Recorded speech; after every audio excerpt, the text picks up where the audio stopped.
Selamat datang di video Agus Pajak, yang membahas ketentuan umum dan tata cara perpajakan. Video ke-24 kita bahas SP2DK yang sering disebut, dalam tanda kutip, surat cinta.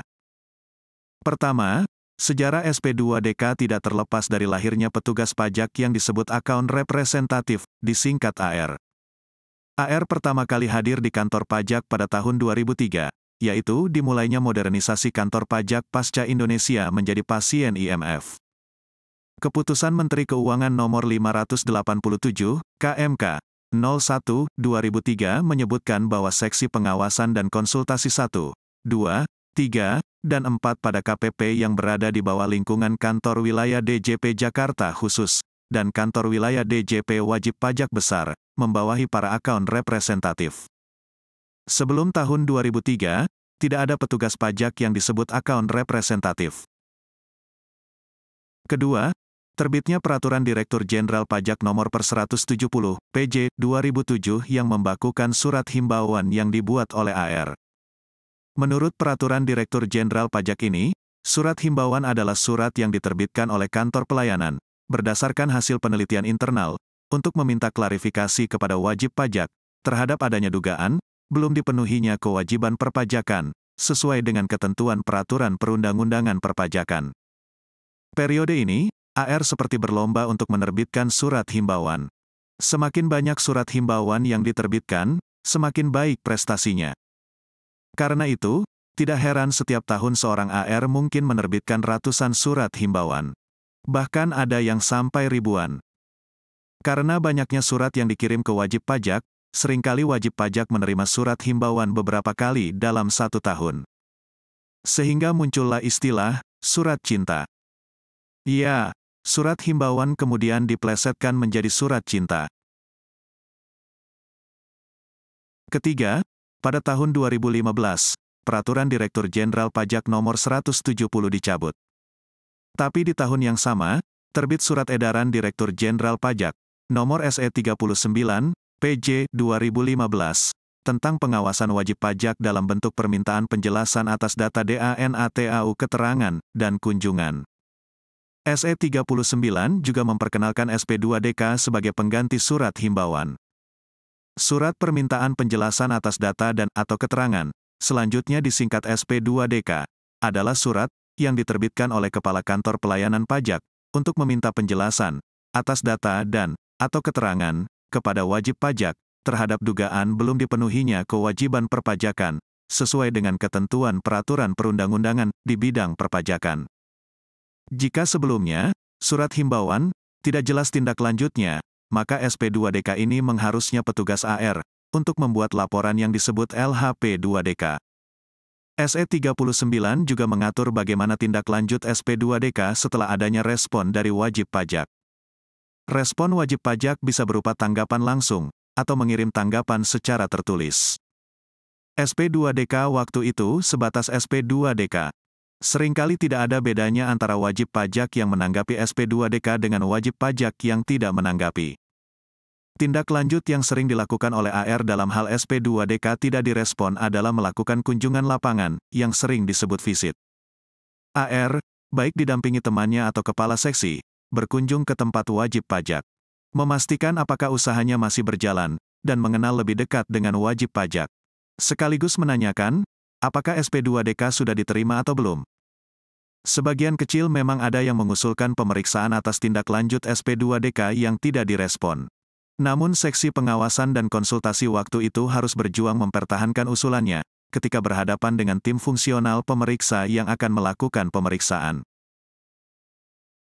Pola kerja penerbitan SP2DK berubah tahun 2020, dengan diterbitkannya SE 07, PJ 2020.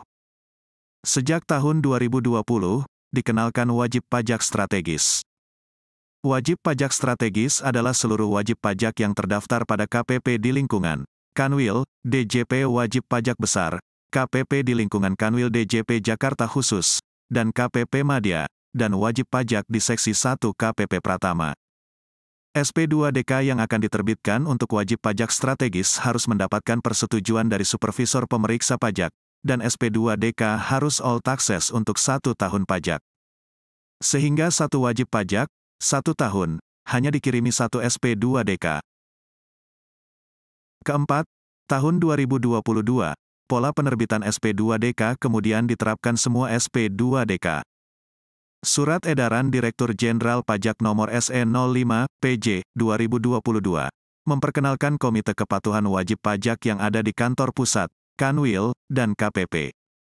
Komite Kepatuhan Wajib Pajak berfungsi merencanakan, memantau, dan mengevaluasi pelaksanaan peningkatan kepatuhan wajib pajak. Pada tingkat KPP, anggota komite terdiri dari Kepala KPP sebagai Ketua Komite, dan beranggotakan minimal Kepala Seksi Pemeriksaan, Penilaian, dan Penagihan, Kepala Seksi Pengawasan 1 sampai dengan 6, Kepala Seksi Penjaminan Kualitas Data, Kepala Subbagian Umum dan Kepatuhan Internal, dan Supervisor Fungsional Pemeriksa, sesuai dengan penugasan Kepala KPP. Sejak tahun 2022 kemudian kualitas SP2DK lebih ditingkatkan. Dan jika SP2DK tidak direspon dengan baik, maka secara otomatis akan menjadi usulan pemeriksaan. Sekarang, setiap petugas AR harus memiliki daftar prioritas pengawasan atau DPP. Pengawasan didahului dengan penyusunan perencanaan pengawasan melalui penetapan DPP. Jadi, jika Anda mendapatkan SP2DK, artinya Anda masuk daftar prioritas pengawasan. Respon SP2DK seharusnya diterima oleh kantor pajak paling lama 14 hari kalender sejak tanggal SP2DK, atau sejak tanggal kirim. Wajib pajak diberikan kesempatan untuk menyampaikan penjelasan atas SP2DK secara 1. Tatap muka langsung. 2. Tatap muka melalui media audiovisual, dan atau 3. Tertulis. Untuk wajib pajak yang kurang mengerti isi SP2DK, saran saya adalah tatap muka langsung dengan petugas AR, dan minta penjelasan maksud dan isi SP2DK. Penyampaian penjelasan secara tatap muka langsung dilaksanakan wajib pajak dengan datang langsung ke KPP.